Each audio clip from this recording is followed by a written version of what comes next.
আমাদের সত্যি আর বলার কিছু নেই, আমাদের সত্যি আর বলার কিছু নেই। মাননীয় প্রধানমন্ত্রী, আপনি কি আমাদের এই করুণ দৃশ্য দেখতে পাচ্ছেন না? আপনি কি আমাদের এই পরিস্থিতি থেকে মুক্তি দিতে পারেন না? আপনি যদি বাংলাদেশের রোহিঙ্গাদেরকে হতে পারেন, তাহলে আমাদের পরিস্থিতিটা এমন কেন হচ্ছে? আজ 3 দিন যাবৎ এই প্রেস ক্লাবে আমরা এই অবস্থাতে পড়ে আছি। মাননীয় প্রধানমন্ত্রী, আপনি বলুন কেউ কখনো শখ করে কাপড়ের কাপড় পাবে না। মাননীয় প্রধানমন্ত্রী, আপনার কাছে একটাই দাবি, একটাই কথা, হয় আমাদের দাফন সম্পূর্ণ করে দেন, নয়তো বা আমাদের জাতীয়করণ করে দেন। আর পারছি না। 13 সালের প্রজ্ঞাপনে আপনি বলেছিলেন আর কোন বেসরকারি প্রাইমারি থাকবে না, অথচ আজ আমরা লাঞ্ছিত বঞ্চিত।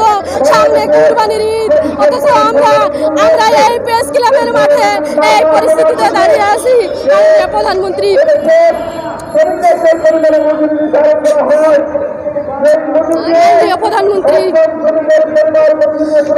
আমরা আপনার বাবার কসম, জাতির পিতা বঙ্গবন্ধুর কসম দিয়ে বলতেছি, যদি আপনি এখান থেকে আমাদেরকে জাতীয়করণের আওতায় না দেন, এই জুন বাজেটে যদি আমাদের জাতীয়করণের আওতায় না দেন, তাহলে আপনার বাবার কসম দিয়ে বলছি, জাতির পিতা বঙ্গবন্ধুর কসম দিয়ে বলছি, আমরা এখানে দাফন সম্পূর্ণ করব। 4159 স্কুলের প্রায় 20,000 মতো শিক্ষক আমরা এখানে আত্মঘাতী করব।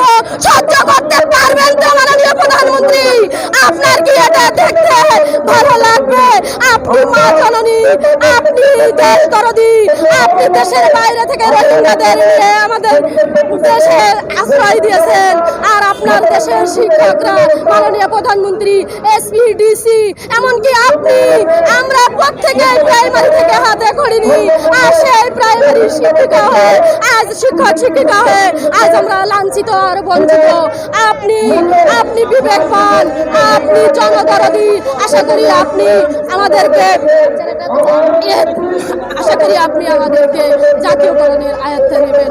এই বলে আমি শেষ করছি। কথা অনেক বলার ছিল মাননীয় প্রধানমন্ত্রী, আপনি শিক্ষিত মানুষ।